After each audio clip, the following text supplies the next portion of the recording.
আসলে স্ত্রীর জন্য স্বামীর চেয়ে আপন কেউ হয় না, আর স্বামীর জন্যও স্ত্রীর চেয়ে আপন কেউ হবে না। স্ত্রীকে নিয়ে মাঝে মাঝে আকাশের তারা দেখবেন, এটা সুন্নত।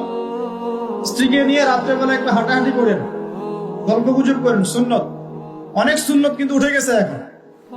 মাঝে মাঝে খেতে বসবেন, একটা প্লেটে খায়েন, একটা প্লেট, বড় প্লেট, এক প্লেটে খাওয়ার অভ্যাস করেন।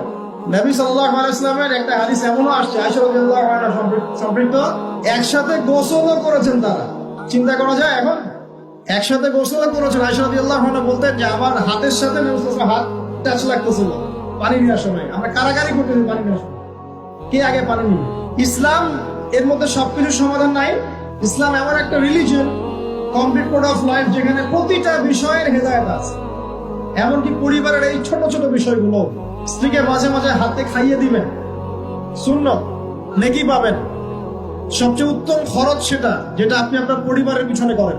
গোলাপ ফুল দেখছিলাম, ফুল টুল দেখেন, মাঝে মাঝে ওয়াইফকে দিবেন, দিয়ে ভালোবাসার এজহার করবেন, বলবেন আমি তোমাকে অনেক ভালোবাসি।